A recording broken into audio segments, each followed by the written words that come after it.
Welcome to Lynn Cullen Live. Talk radio without the static. Email your questions and comments to lynncullenshow@gmail.com. And now your host, Lynn Cullen. Hello there. Welcome to the program. Oops. I already made my first technical error. I cut off the music too soon.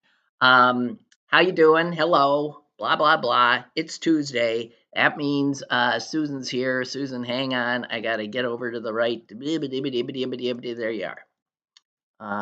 Hello. Hello.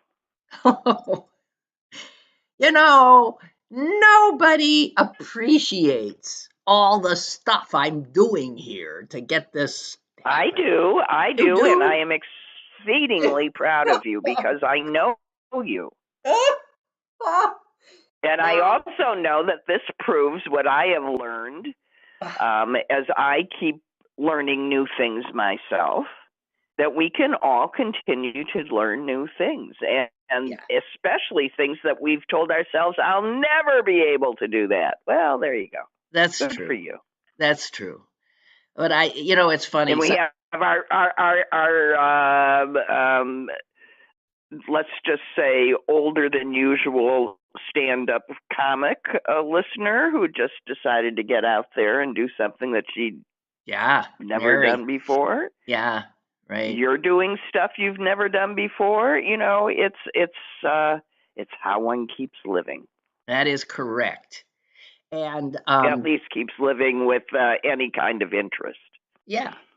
So Suze, speaking of age, a week from Thursday is your birthday. And it is? It is.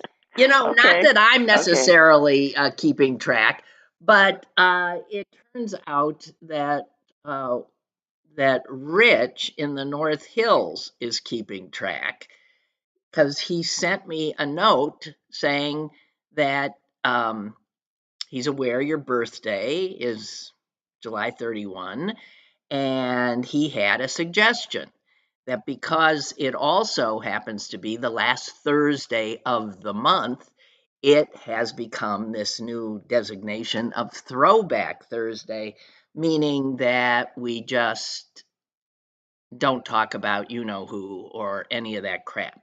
Right? And he thought it was his suggestion that you, to celebrate your birthday, that you come on the show on that Thursday as well as your regular Tuesday. Is that possible? Of course. You know how busy my schedule is. Well, no, but you are busy. I am, but not in a way that I can't sit down and talk for a while. You have no idea. You have no idea how often you are on mute as I perform some task or another when I'm in Wisconsin. Yeah, well, no, I'm sure that's true. So anyway, he had the suggestion, and I thought it was a good one. It is very sweet, and of all the people I know, in all the corners of my world, near and far, you are the first to even mention that I have a birthday coming up. So I am touched, and I guess a little relieved. Yeah. Well, there's something to do on your birthday, at least in the morning. Yeah. And so next week you'll be on Tuesday and Thursday, and Thursday is your birthday, and Throwback Thursday as well. And I guess Rich has become my de facto producer since he keeps coming up with these ideas. So thanks. Well, you know, I hope she pays you as well as she pays me, Rich. Listen, as well as I'm getting paid. We're all getting paid. I know. Well, I wasn't going to mention that we're all volunteers here. Mm-hmm. Just love of the game. Going. Well, it is love of the game, and after a while, you know, it's so much more pleasant if you do it for pleasure than doing it for money. Don't you absolutely. agree? No, it's absolutely true. And money just contaminates everything. I mean, money just contaminates everything. The choices you make, the way you make them, everything. Although it is because necessary. None of us can come to terms with the fact that it's nothing but a tool. You know, we give it so much importance. it's very rare that somebody has a good, comfortable relationship with money. Yeah, I agree. Yeah. And I it's agree. easier to have that if you have enough. When you have enough. That's right. Of course.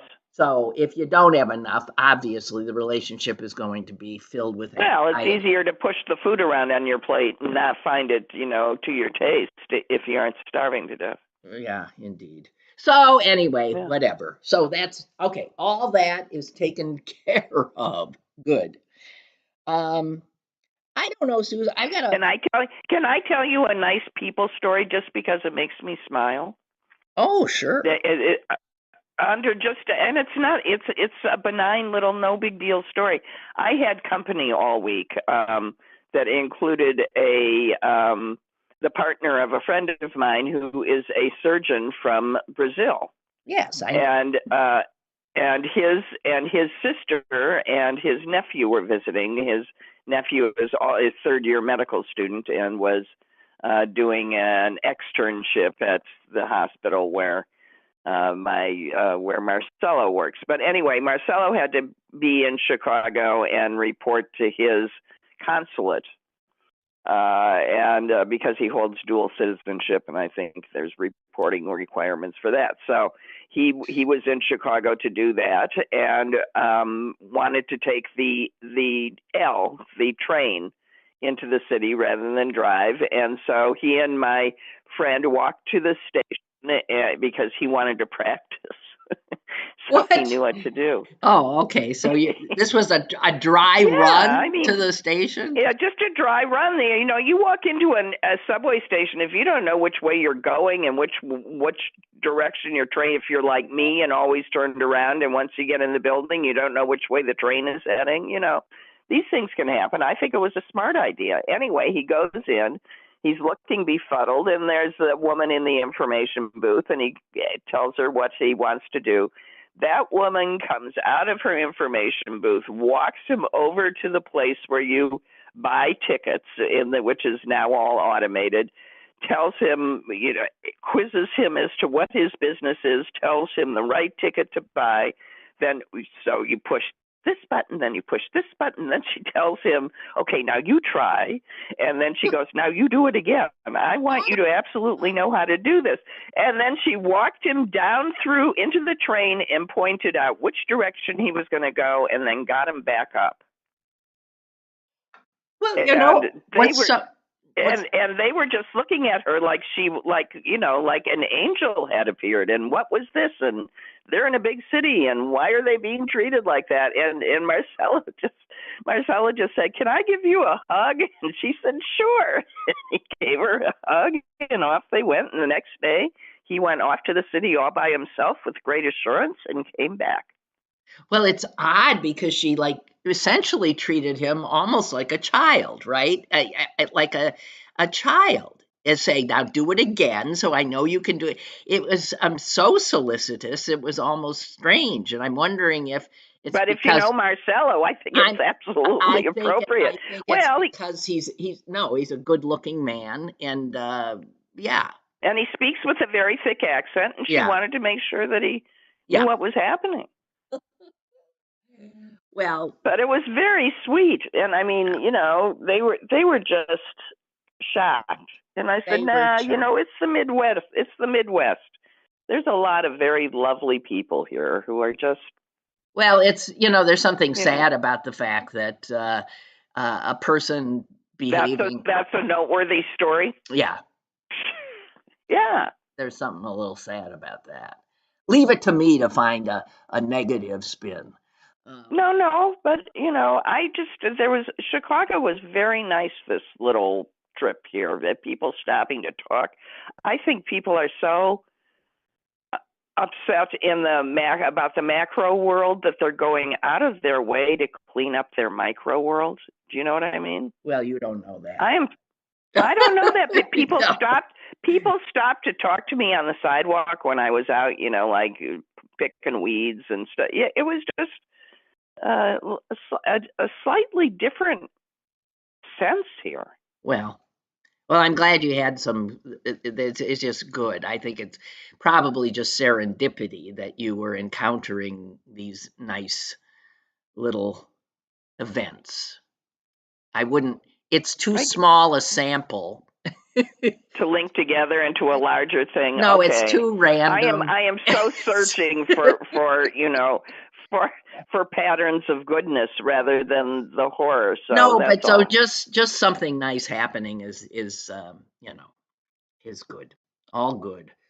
Um, so I Well, bet. and just a reminder that it's really stupid, but just randomly, being good to people just comes way back to you Yeah, 85,000 times. It's a nicer way to live. there's no doubt about it. It's one of those questions that will be in my head till the moment I die. I do not comprehend how anyone would choose not to be nice, as opposed, why, given a choice in any moment, As a why? path forward, you mean? Yes, I agree. I just have never understood it. I mean, why would you, yeah, not do the right thing? Because the right thing has immediate rewards always. I just don't get it. So anyway, that's one of those, yeah,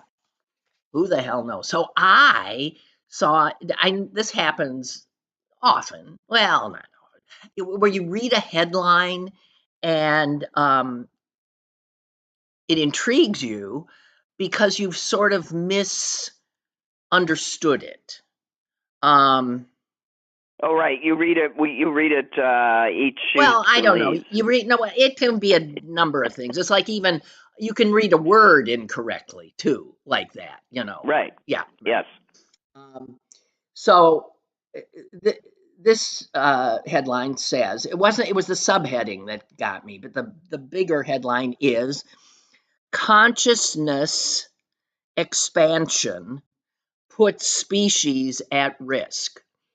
Okay, so and there was a picture of a little frog sitting under it, looking frog-like, and so I figured that's the species.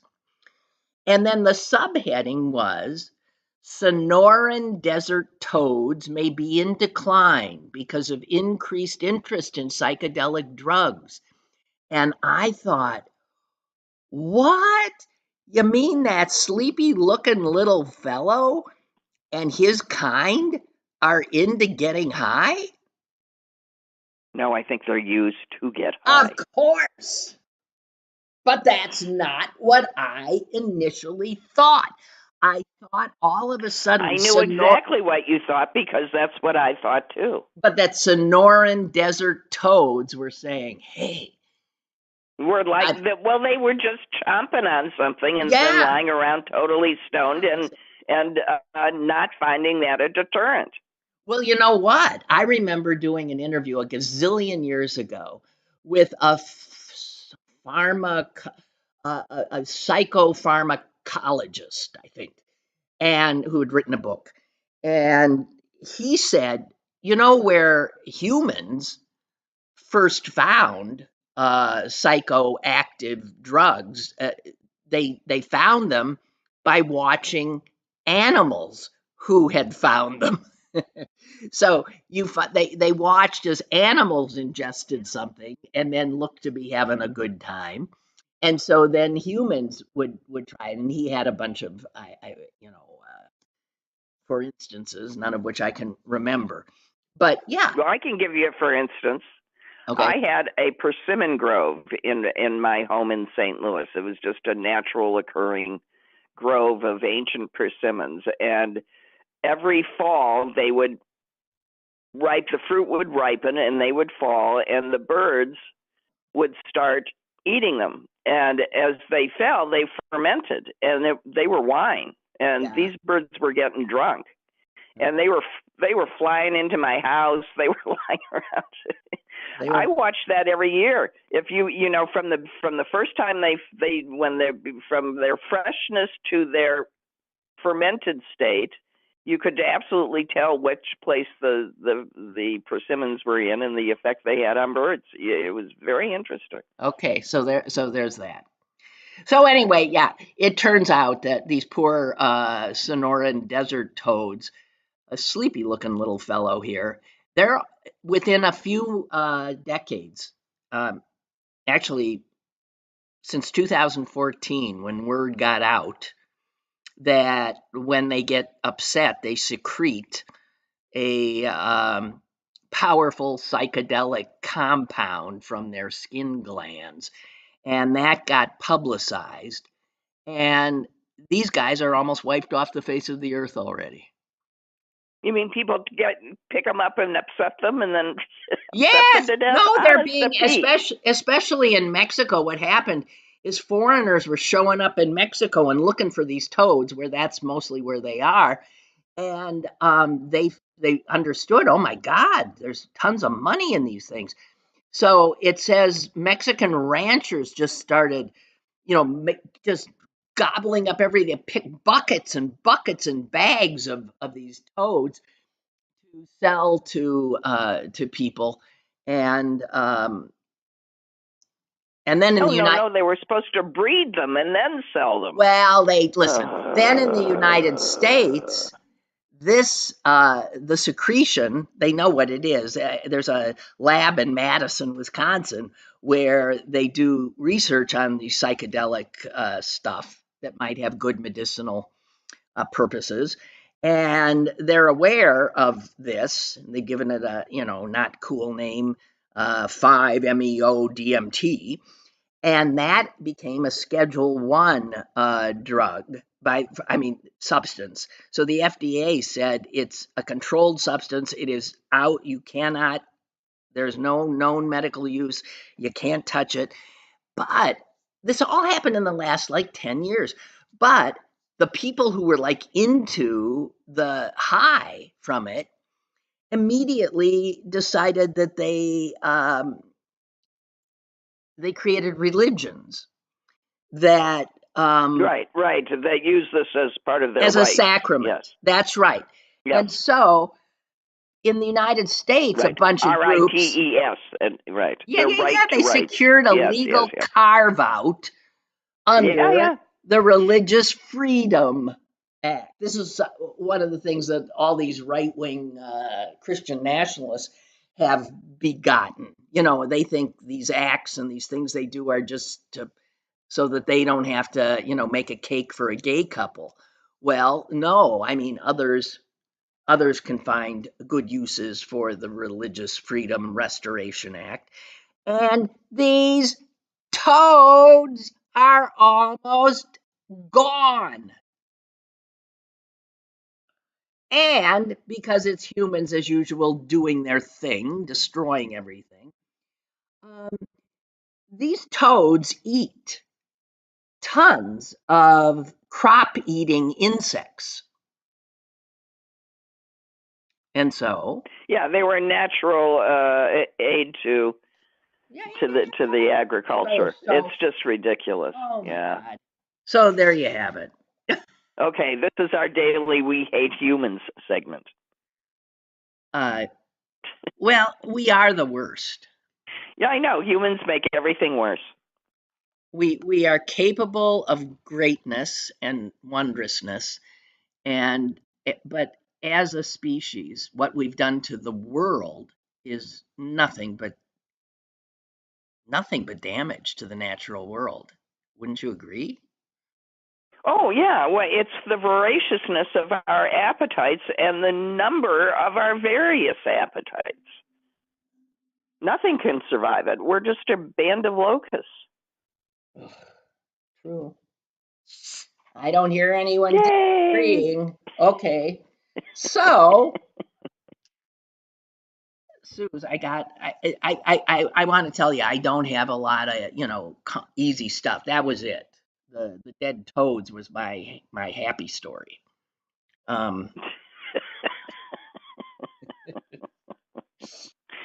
sorry. Well, have you ever read the section in the New York Times that's called "For the Love of Sentences"? No. Where's that? I just happened on it, and it's just sentences that they come across that they really like. Let's see. Let me see. Let me get to where it is, for the love of sentences. It must just be somebody's, like, what, weekly column or monthly? They just find them, Yeah, right? Like from the Autopian. It's a car magazine. Matt Hardigree explained one car maker's advantage. Okay. Quote, here's the sentence. You don't buy a Subaru so much as you ascend into your final form as an outdoorsy Subaru owner when a ray of light beams down from the nearest REI and all your clothes vanish from your body and are replaced by Patagonia. That's the sentence. I don't get it. Was that? Well, it's just a highly. Okay, here's another one. In the London Review of Books, Okay. Patricia Lockwood qualified her feelings about Sylvia Plath's husband, the poet Ted Hughes, after reading some of Plath's reflections. Quote, it is not that I have no sympathy for Hughes. I have immense sympathy for him when Plath describes her shrimp casseroles, end quote. When Plath describes her shrimp casseroles? Casseroles, yeah. Okay. No, he was a son of a bitch. Yeah. Okay. I just thought these, well, it's funny that someone... I appreciate, I think somebody else does that. Here's the one that I really found very interesting, and let me read this one to you because I think it resonates. In the New Yorker, Hanif Abdurraqib, I'm sorry for my American tendencies, explored the scrutiny of Zaran Mandani, the New York guy. Yeah. Quote, I tend to find Islamophobia unspectacular. That doesn't mean I don't also find it insidious and of serious consequence. I simply imagine it, like other prejudices, as a kind of ever-present static in the American psyche, turned lower at times, and then growing cacophonous with even a light touch of the volume dial. Mm-hmm. There it is. And I thought that because that's exactly that's what anti-Semitism is. Well, yeah. What did I just see something about? Somebody said what prejudice is that there's no defense, there's no way to change prejudice because it is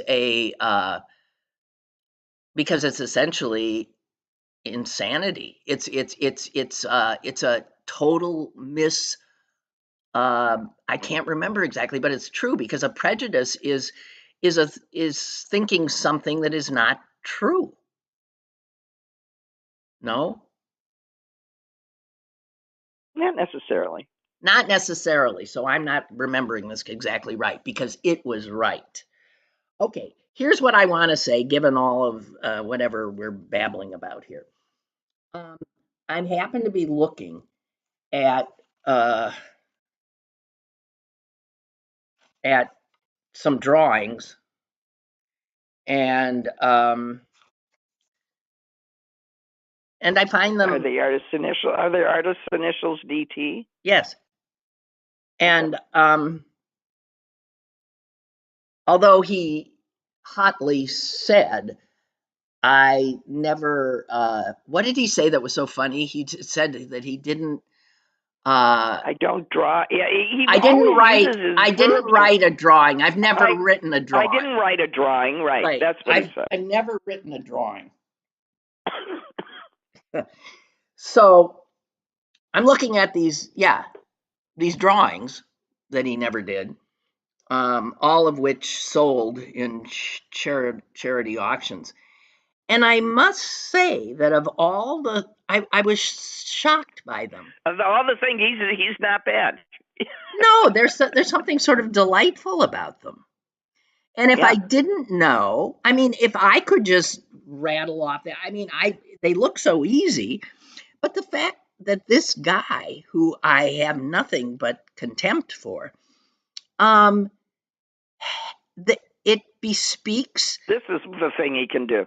a measure of, of creativity, of artistic sensibility, whatever. It really astonished me. And then this calling of the doodle in question that the Wall Street Journal outed for Jeffrey Epstein's 50th birthday.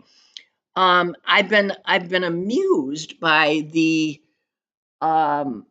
adjectives being employed by media when they talk of it. I've seen salacious. I've seen. Well, What else are did they I trying say? to describe where he put his name? I don't know. I don't know. It's just so bizarre because I find it, whatever that doodle is, I think it's again interesting and sort of Good. clever, and the idea that he would use um his signature is as pubic hair because is it works. it works the way he does it. So what is salacious about the outline of a woman's body? I don't, you know what I mean? I don't know. I mean, men for the last 1,000 years have walked around with Playboy bunny, things hanging off their rear view mirrors. I thought it was like just in the male lexicon, as it were. So anyway, I just have to say, this is the one thing that I'm aware that he has done that does not fill me with rage and in fact even a measure of admiration. Huh? Yeah. How odd! I think it's very funny that we were sitting, 1,000 miles apart and having exactly the same reaction to this. Really? Yeah, I haven't said anything about any of this, but yeah. And that very odd,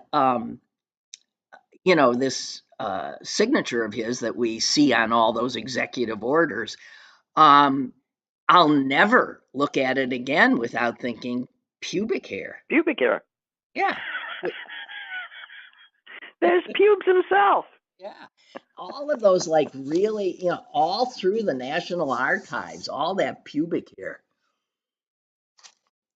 Littered Littered with pubic hair.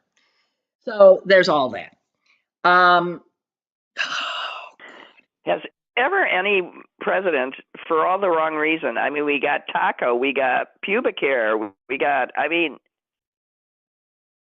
this is our life. Well, yeah. Listen, wherever you can find a minute of something that feels a little different in it, go for it. I wanted to talk about you were giving us sentences. I want to give you a term I found that is a term that talks about what people do around him. What is sort of a mandatory thing now. Oh, the bending of the knee, the term Yes, for that? yes, but there's the term for this Right. and it's so right on the money, competitive sycophancy. Right. You've seen these like cabinet meetings where each cabinet member has to like grovel Say and something say wonderful about something his, more his wonderful about majesty. him. So it's competitive sycophancy. And they're saying, what I read is that the closest historic analogy is the court of Louis XIV at Versailles.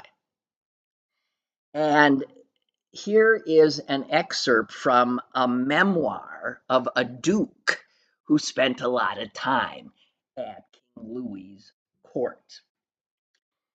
He said this: His ministers, generals, mistresses, and courtiers soon found out his weak point, namely, his love of hearing his own praises.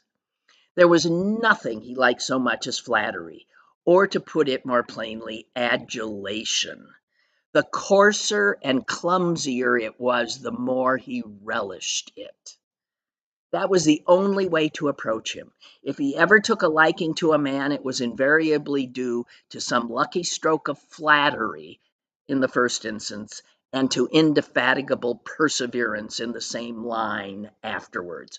So if he likes anybody, it's somebody who knew how to stroke his How to bootlick, yeah. That's right. Is this the Duke de Saint-Simon by any chance? Yes. Why? How do you know him? Because there is a hotel in Paris called Le Duc de Saint-Simon. It's his house.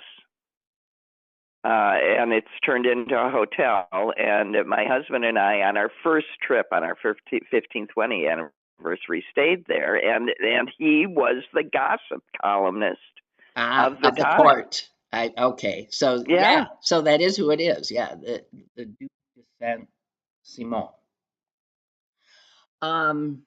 Gee, that's the first time. Isn't that interesting? That you remembered that and thought of it. Well, that it even turned out to be true.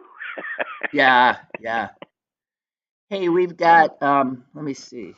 What am I doing here? We have a caller. Let me get to the caller. Hello. Hi, Lynn.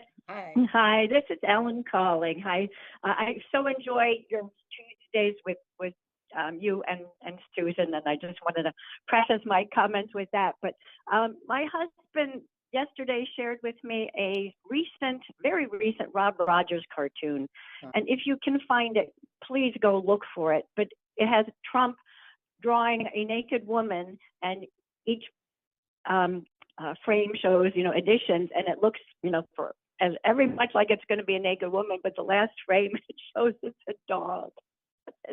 It's just wonderful. The arms, become his ears, and the breasts become his eyes, and I forget the pubic hair becomes his mouth or tongue or something. It's just marvelous. And, so if you can find it, by all means, he had it on Facebook, I think, and I'm not on Facebook, so. No, I'm not either. Well, Rob continues to do just wondrous work. Yeah. Oh, I know. I miss seeing him. Yeah. Every whenever Indeed. he was in the paper. So. Indeed. Yeah, so. Thank you for that. Yeah. Right. You're welcome. Okay. Bye-bye. Bye. This other interesting thing I saw was that when you think of Washington, D.C. and the swamp, and his thing saying he was going to drain the swamp, well, it turns out he sort of has in one respect, because when I think of the swamp, I'm thinking lobbyists, right? Lobbyists. Right. Well, it turns out, and of course it hadn't even occurred to me, those hordes of lobbyists crawling all over Capitol Hill have nothing to do. No. Nothing. Because all they were supposed to be, helping to create policy that would benefit them. Well, there ain't no policy. There is no policy, and Congress has no power and does nothing except what Trump. No, and the billionaires just call Trump and find out how much it costs. So that is, in fact, the case. And lobbying firms, think of how many there must be with all these lobbyists. And they're sitting around twiddling their thumbs because there's nothing to do. There is only one person to be lobbied, and we know who that is. And it doesn't require. And there's only one way to lobby him. Yeah, that's right. There's only one way to lobby him. Give him money, flatter him, and give him money. Isn't that something? So he's done away with the lobbyists. I love it. Yeah, well, not everything has to be terrible. Oh God, oh God, oh God. That said, I'm happy to see the lobbyists have to focus all of their efforts on state governments. It's not like there isn't policy being made somewhere. Yeah. But in exchange, can we have some scientists back at the CDC? Well, forget it. Yeah, ain't gonna happen. So, I was when I woke up this morning, I was lying in bed and reading just stuff that had come into my, onto my phone, and one was, I think, from the New York Times, and it was it was in a section called Editor's Picks, and I can't even remember what it was titled, but it was clearly some kind of a complaint about men. And I thought, well, Susan's on today, and since she is the complainer about men in chief, I thought, isn't that terrible? It is. Have a I loved my husband dearly. I loved my son and my grandson and my son-in-law. It's not that I don't love plenty of men. I know, but you often are filled. You do some really big rants on them. So I start reading this thing, and first of all, it was interminable. It must have gone on. I mean, I spent over a half hour, I think, reading it. It alternately made me angry and disgusted and slightly interested. And I don't know, it's written by a woman who I guess is giving up on dating men. And she writes, as people do now, with no sense of that some things should be kept to oneself. Do you know what I mean? I mean, geez. I'm one paragraph in and I'm already saying, why are you telling us this? I don't want to know this about you. And yet this thing goes on. And here, I just want to throw a few things out there from the article. There is a psychological, what do you call that? A designation now, a condition that must have been signed off on by the people who sign off on these things. And it's called normative male alexithymia. And it is the condition of Wait a minute. Let me guess. You prefer being able to order Alexa around rather than men. No. Normative male alexithymia, or the condition of being unable to put words to emotions. Well, why didn't they just say that? Well, I don't know, because you have to. Okay, but so that is, I mean, a lot of women would say, well, yeah, we talking about men here? It's that men more than women have difficulty expressing emotion. It forces women who are in relationships with men to take on the task of being the relationship maintenance expert. I get that. Yeah, I do too. Okay. And I also think it's true. Yeah, I think that's true. And it's the most common communication pattern among heterosexual dating couples. So, I mean, Yeah, it's not like this and woman. marital patterns as well. I mean, it's Right. just Right. So it's not as if women, this woman in this long thing wasn't describing what sounded like, so, so your point is, what the hell else is new? Then there's something actually called heterofatalism. And I think that's when increasingly young women have said, essentially, fuck it. I don't need this trouble. Yeah. Right. But the thing is, and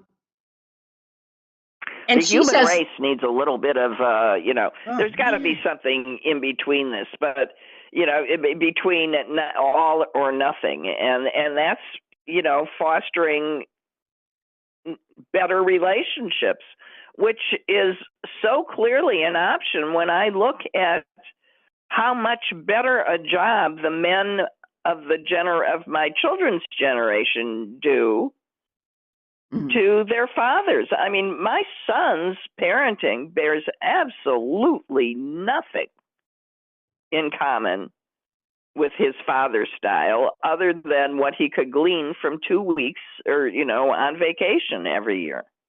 Yeah. Because he's present all the time and his father wasn't. Right. Right. Well, yeah. And the same with my son-in-law, who is just as apt to be doing any of the tasks associated with a new baby as my daughter. Right. But I know this is true. Equally involved. That's just totally different. I mean, there are a lot of people who have simply remade the relationship into a more appropriate partnership, and then get to enjoy all the pleasures of living and sharing with someone that you love. However, we do know that this is why we talk about these young men who are just, there's a real problem going on. So it could be that generation of your son and son-in-law escaped whatever's happening to their younger, even younger men now, because that's the Joe Rogan cohort. That's the toxic bro guys. That's the incels. That's the Trump voters and misogynists. And they want things back the way they used to be. Because women have overwhelmed them in schools, in jobs, and I don't know, but guys are really closing. Instead of competing, they sat down and sulked. That's the part I find so unattractive. Nothing happened to this group of people except competition instead of but what they had come to believe was their due. Was their right. That's right. And whatever. If your rights depend on other people not having them, you need to rethink them. A lot of what this woman talks about is that the men she's dating all seem to share one thing in common, because she likes nice guys and she finds them. Her complaining is about nice men, not the bad guys. Let me find this, because I don't know if I well, then they truly can't win. She says, what's her complaint? She says, I'm not talking about the guys who do less of the housework and childcare, or aren't only satisfy themselves sexually. I'm not talking about the petulant, proud, masculinist subcultures that have arisen, as these men keep coughing up new reasons to, to rage against women. But these men are not the men my friends and I are feeling bleak about. It's the sweet, good ones. Damn it, she says. So that's what's mind-blowing about this. She says, But why? because I guess the guys can't win. They are so in touch with their feelings that my sense from that they're still narcissistic assholes. Well, that they're anxious. They're always anxious and fearful of committing, of making a mistake, of this and that. So they've been stripped of whatever their self-assurance had been and are now these quivering masses of kind, sweet, involved. Yeah, I can see what she's saying, but they can't. So I can too. I remember one of before my daughter married, one of her very sweet I know who boyfriends. Exactly. So exactly this is who she is describing. Right. So all of these guys she's railing about are not the creeps. They're these sweet guys. And she's out with some women friends, and she says to one of them, I mean, when the hell did when did men get so anxious about things, and especially about their own desires? And her friend, who's a therapist, says, "You know why." And she says, "No, I don't." And she said, "It was when they were put on notice that they can't just get drunk and grope us." Now, I think there might be something in that. I do too. Okay. So once there was this thing about sexuality, and you got to know if she wants, and you can't this or that, men became just scared, befuddled, anxious. And who can blame them?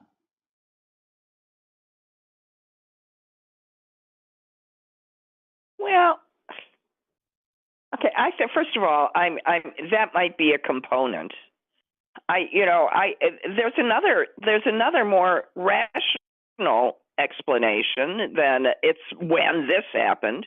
How about when you tell people that they need to be in touch with their feelings, and then they discover that they're just as anxious as we are? I think that's just a pile of, how dare they? That anxiety is in everybody and is a totally normal reaction to this world. And so what she's saying is, I want my strong, tough guy that doesn't show emotions back, but who secretly understands everything I'm saying and does a fine. Just hide your emotions. I don't want to deal with them.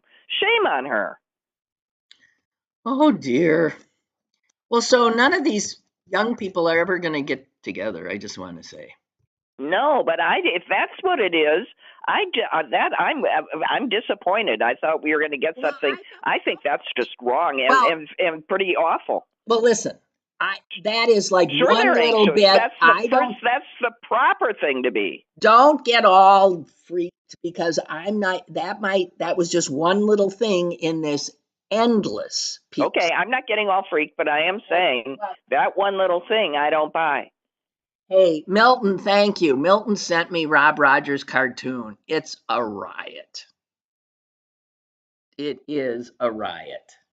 When Ellen described it, I couldn't quite get it, but he's saying, I never wrote a picture in my life, as he's sitting in front of an easel. And Right. in that first one, where I never wrote a picture in my life, he's made he's drawn two breasts, two like ovals with little black nipples at the bottom. That's what it's. The second one is he says, I can't draw. And now he's added a curve of under the breasts of a waist and hips and the beginnings of pubic hair.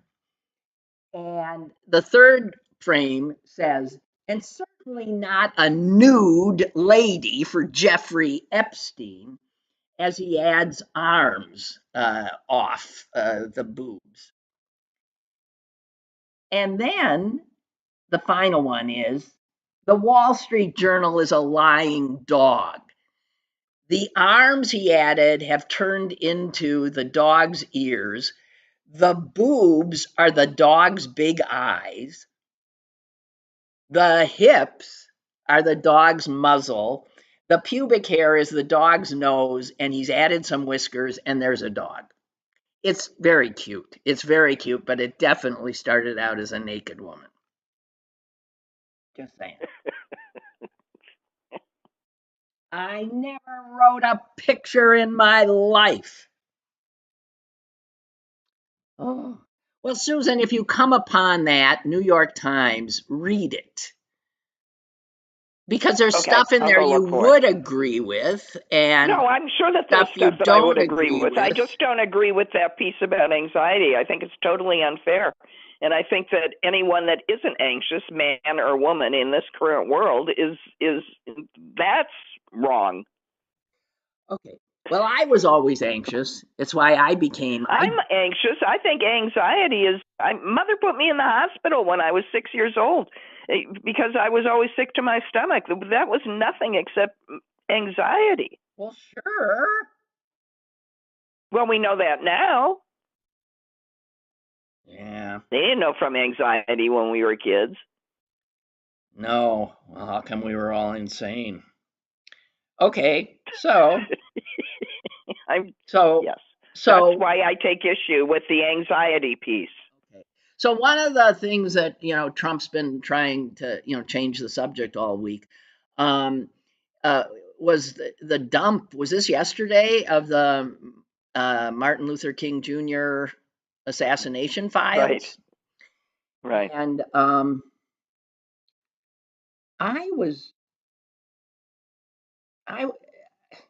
I did not realize this.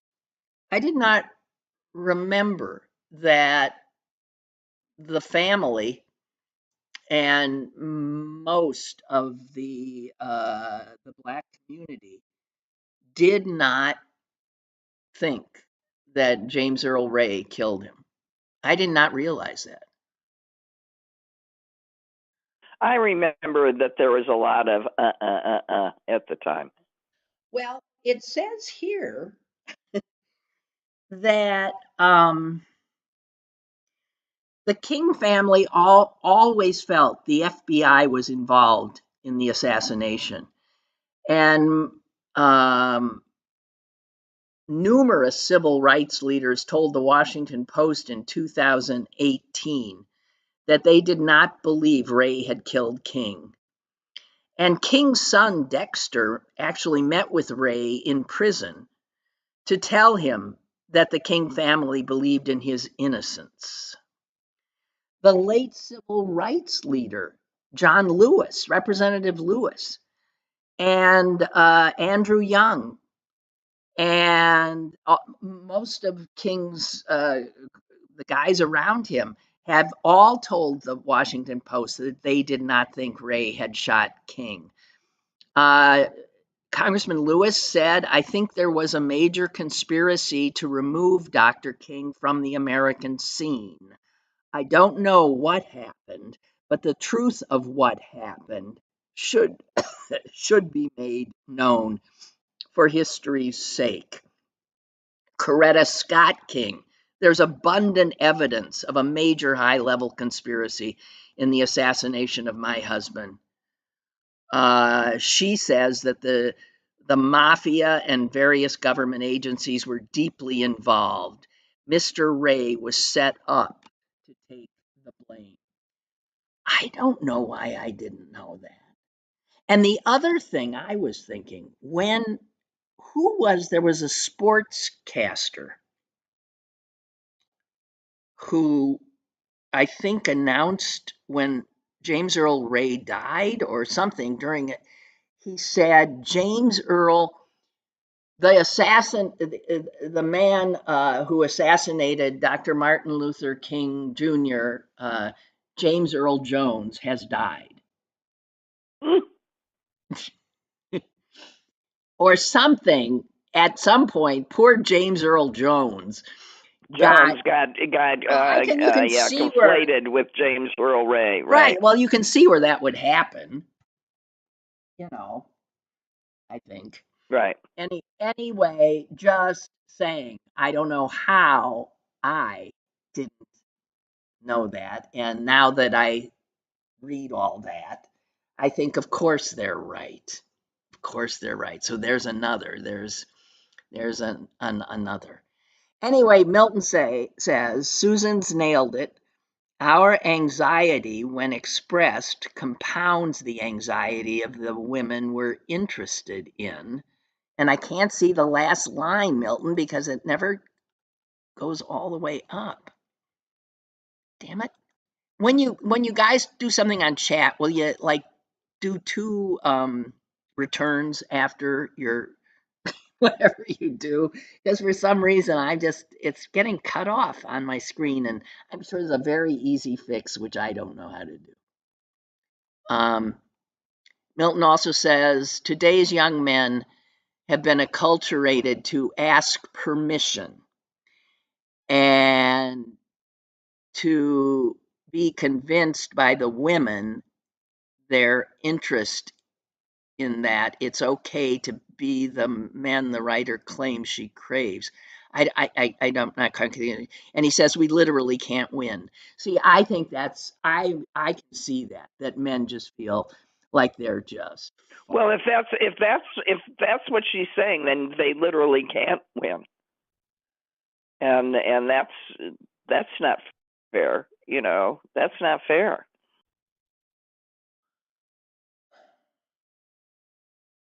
Yeah, no, I think they've been put in a impossible situation. I don't know. God help everybody. That's all I have to say. God help us all. What else I got here? Yeah, I don't know. There's the unbelievable thing of the feds asking the judge in the Breonna Taylor thing for a 20-second sentence. Yeah, for one day sentence when the guidelines are up to life in prison. And here's a guy who shot 10 shots into couldn't have been aiming at anything. And the thing is, what do police think? How is it legal to have these no-knock warrants where you're a bunch of cops, armed cops, can break into a home in the middle of the night? And as happened, but as what happened in this case is her boyfriend, who I guess they were after, jumps out of bed and, like so many Americans, is armed, and he doesn't know what's going on. He assumes, whatever, and he shoots. All he knows is they're under attack. He's under attack, and he shoots. And then all hell breaks loose, and she ends up dead. But I thought these same gun lovers made it like, if your castle is being invaded, you have the right to shoot, don't you? It depends on whose castle Okay, well, And listen, and the yes, cops. I totally agree with How do you. And what I you was not trying, think that someone is going to shoot back if you burst into their home with guns? And in this day well, and that's what age, ICE is doing. They're saying, like that's in right. the case of the landscaper who's holding a landscaping tool and running with it, that is tantamount to a resist and an assault. You know, it's bull. And the other thing is that in the beginning, the way our justice system and our criminal justice system especially was designed is that it was better to let a guilty person off than mix up the innocent in a crime. So a no-knock warrant is the very opposite of that. It's assuming what you cannot be sure that you know. So it is, which is why there are multiple instances of these things gone terribly wrong. It's just an outrage. It's an outrage. So that's it. Anyway, Milton has come through again. The sportscaster who Thank you, Milton. Yeah. The sportscaster who mistakenly announced the death of James Earl Jones instead of James Earl Ray was Pittsburgh Pirates broadcaster Lanny Fratteri. Okay. He made the error during a game broadcast on KDKA in 1998, stating that actor James Earl Jones had died. Fratteri later clarified that he misunderstood when his producer relayed the news of the death of James Earl Ray. Okay, and he corrected his mistake soon after. I don't know if I heard that's okay. Lanny Fratteri, that's one of those things you don't live down.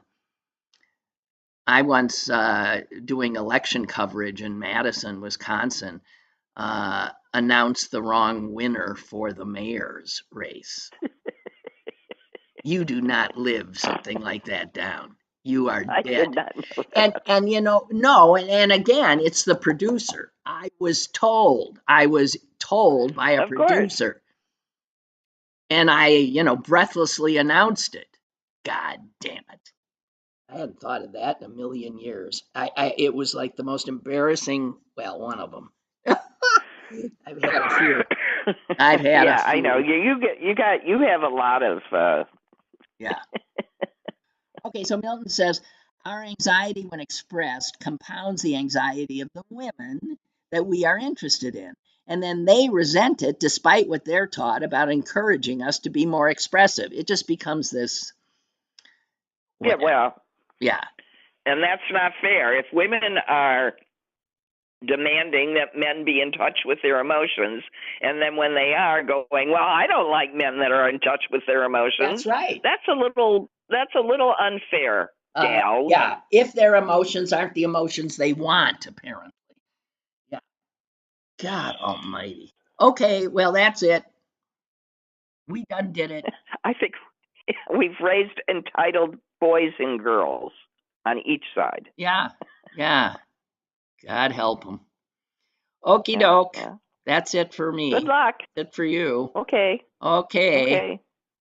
So you talk twice next week. Yeah, talk twice next week. You still in Chicago?